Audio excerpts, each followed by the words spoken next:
اقتربت الساعة وانشق القمر وإن يروا آية يعرضوا ويقولوا سحر مستمر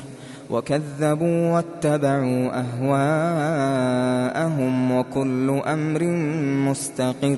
ولقد جاءهم من الأنباء ما فيه مزدجر حكمة بالغة فما تغني النذر فتول عنهم يوم يدعو الداع إلى شيء نكر خش عن أبصارهم يخرجون من الأجداث كأنهم جراد منتشر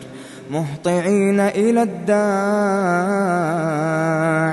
يقول الكافرون هذا يوم عسر كذبت قبلهم قوم نوح فكذبوا عبدنا وقالوا مجنون وازدجر فدعا ربه أني مغلوب فانتصر ففتحنا أبواب السماء بماء منهمر وفجرنا الأرض عيونا فالتقى الماء على أمر قد قدر وحملناه على ذات ألواح ودسر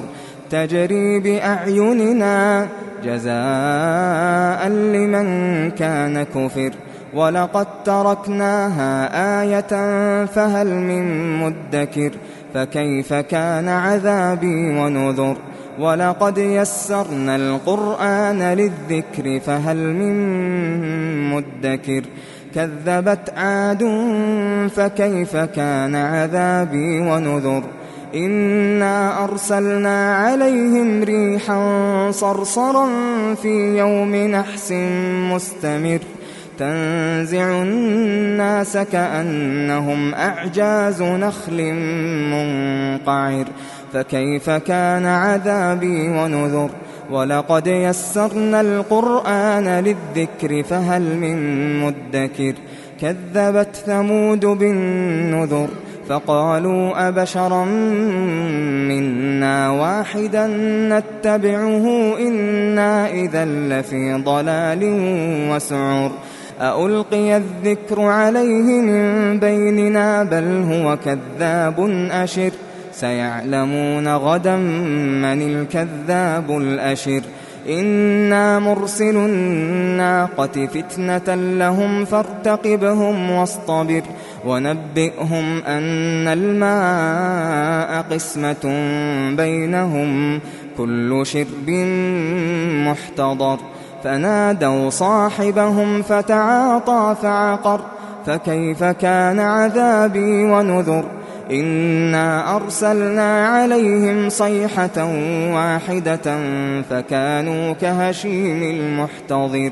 ولقد يسرنا القرآن للذكر فهل من مدكر كذبت قوم لوط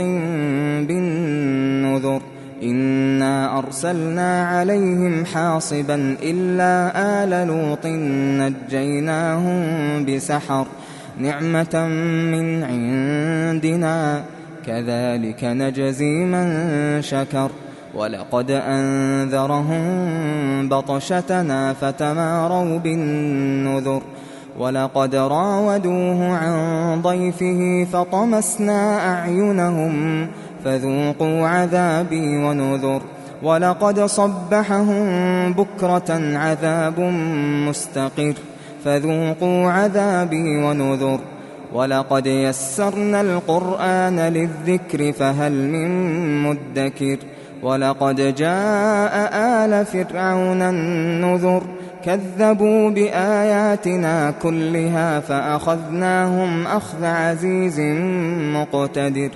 أكفاركم خير من أولئكم أم لكم براءة في الزبر أم يقولون نحن جميع منتصر سيهزم الجمع ويولون الدبر بل الساعة موعدهم والساعة أدهى وأمر إن المجرمين في ضلال وسعر يوم يسحبون في النار على وجوههم ذوقوا مس سقر إنا كل شيء خلقناه بقدر وما أمرنا إلا واحدة كلمح بالبصر ولقد أهلكنا أشياعكم فهل من مدكر وكل شيء فعلوه في الزبر وكل صغير وكبير مستطر إن المتقين في جنات ونهر في مقعد صدق عند مليك مقتدر.